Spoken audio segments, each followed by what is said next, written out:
Friday Night SmackDown is fucking boring. And at some point, we gotta call out Triple H for the snooze fest that he has put out week after week after week. For those who don't know, many people online and just in general that are watching the show are understanding that we are at a rock bottom period for WWE and especially Friday Night SmackDown. I mean, you just talk about a show that just about 2 years ago was peak television. You had Cody Rhodes and Roman Reigns feuding over the WWE Championship. The Rock came back for the WrestleMania 40 build. Bayley versus Io Sky and Damage Control was one of the best told stories over the course of a year or two on SmackDown. Gunther was killing it as the Intercontinental Champion. LA Knight was rising up the ranks and had some really good and notable programs like his feud with Roman Reigns. And how could we forget the amazing story of Sami Zayn and the Bloodline? SmackDown was an amazing show. It was appointment television. Was every week great? Was every week perfect? No, but you can go back to any great era in wrestling history and not every week is going to be a home run. But fast forward to 2 years later, it feels like an average show is a great show because on a week-to-week basis, they give us garbage. And at some point, we have to look at the creative team, more specifically, obviously, Triple H, because everything runs through you, pal, and say, how can you consistently look at the drafts for these shows, the lineups that you got for these matches, and go out there and consistently put them out and think that this is good television? Let's start off with the obvious and let's talk about Cody Rhodes' World Championship reign. I know there's a lot of people online, a vocal minority, because yes, I'm calling y'all the minority, just deal with it, express on a daily basis that Cody Rhodes is boring and that this championship reign is whack and they never should have taken the title off of Roman Reigns, especially to put it on this guy. And to a degree, I can understand a lot of people's complaints that they have about Cody Rhodes' championship reign, especially this second one. It feels like the stories are very generic, run-of-the-mill, and we know the result is just going to be Cody Rhodes winning anyway. So I do get a lot of the critiques that people have about Cody Rhodes' championship reign, but we have to also look at the booking.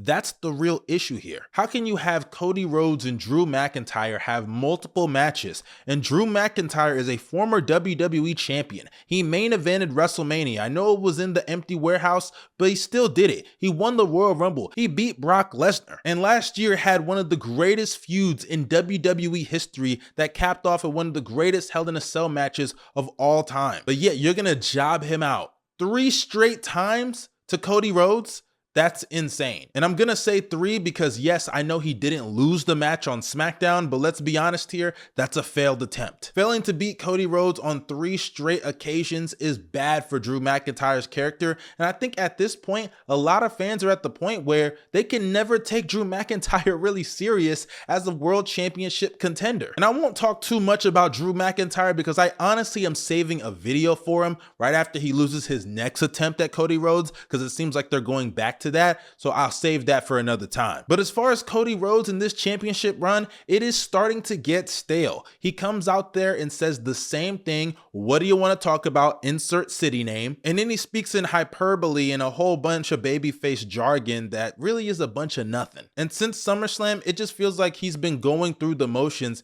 as we wait for the eventual Cody Rhodes versus Randy Orton match. And speaking of that match, how long are you going to tease us? You run the risk of losing fans' interest in even seeing the match at some point. You can only tease fans so much. And if they face each other, are we really expecting Randy Orton to win? Because after all this time with Cody Rhodes being champion, even with that little gap between his first and second title run, are we gonna have him lose and job to Randy Orton? That's the end goal here? Because who would even be going heel in that scenario? Would it be Cody Rhodes or would it be Randy Orton? I honestly don't know, and I think it's very interesting to not know, but at the end of the day, I just don't know where you go after that. This is a feud that truly should have happened months ago. If not, you could even argue last year after WrestleMania 40, but it seems like they just put it off over and over and over again. And speaking of champions, that then brings us to the women's division on SmackDown, which is completely in shambles. Tiffany Stratton had a world championship run that I thought was pretty mediocre, and it wasn't even her fault. Now, is she perfect? No. Her promos, it definitely needs to be better. And I think there's a reason why her and Jade Cargill, they were hardly ever out in the ring. You ever notice that? They were always backstage. They never really went out in the ring to cut promos. And I think that was for the better, as promos are not really either of their strong suits, especially Jade. Tiffany's championship run just consistently featured a whole bunch of Nia Jax matches, a couple of Jade Cargill matches, and obviously the Charlotte match at WrestleMania. It had no variety, it had no flavor, it had no sauce, no legitimacy to it, as it just felt like she was running through the motions over and over and fighting the exact same people. I thought at some point they were going to call somebody up for her to face, or Jade was going to beat her in their first match, but no, Jade lost the first match. Then she lost the second match, or at least I guess it went to a draw, right? Because they both got counted out.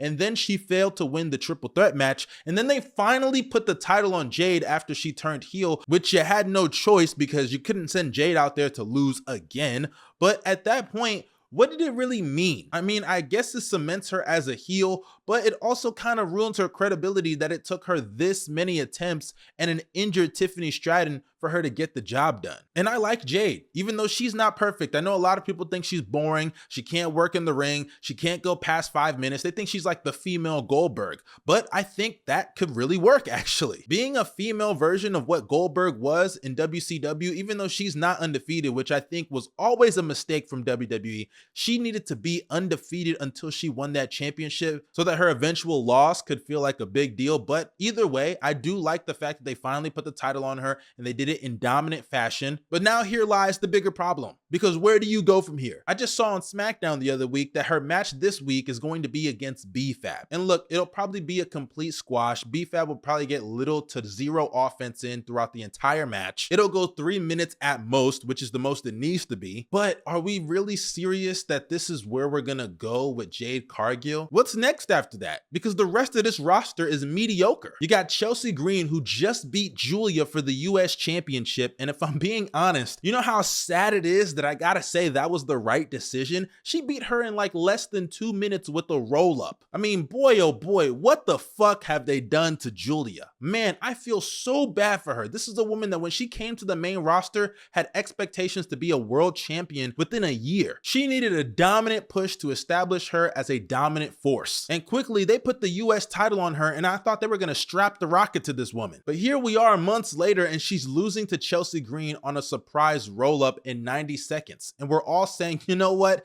That was probably the right decision. Because on a week-to-week basis, they put more screen time on Kiana James than they did Julia. And trust me, I don't dislike Kiana James.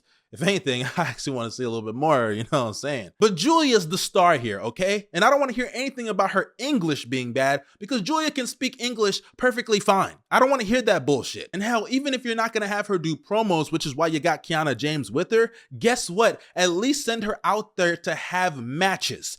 Put her in the ring. Julia is a great wrestler. Let the fans see that, and they will gradually get behind her as a dominant force and dominant champion. But no, we couldn't send Julia out there because we have to have 5 to 10 segments of the MFTs, which we might as well talk about because they are one of the most boring factions that I have ever seen. I mean, my goodness. These guys drain the life out of this show. Everything they touch turns to garbage. Solo Sikoa, I actually think is entertaining. He's a charismatic guy. He's actually a lot more funny than I thought he was when he debuted on the main roster. When they give him a chance to go out there, he can actually show some legitimate personality, but this group, outside of Solo, is so fucking garbage. It's insane. Tama Tonga just goes out there and and that shit is fucking annoying at this point. Tonga Loa is a meme because the guy can't work to save his life. Tala Tonga isn't even 7 foot tall or 300 pounds, but yet they keep saying that, and he doesn't look 7 foot tall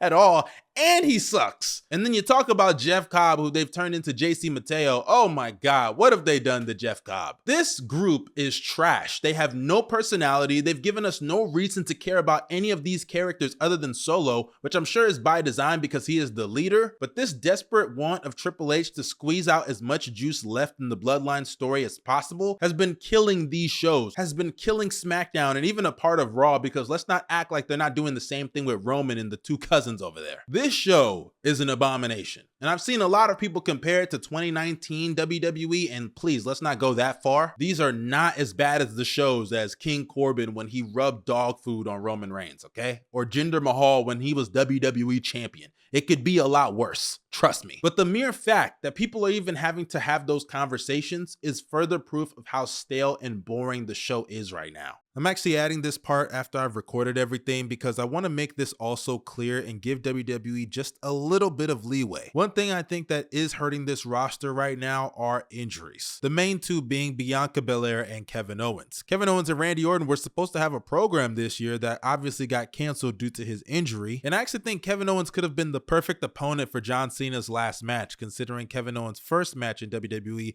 at least on the main roster, was against John Cena. And in the case of Bianca Belair, I do think it's clear they're building to something with her and Jade Cargill, which would probably be at WrestleMania. But my God, I need Bianca back.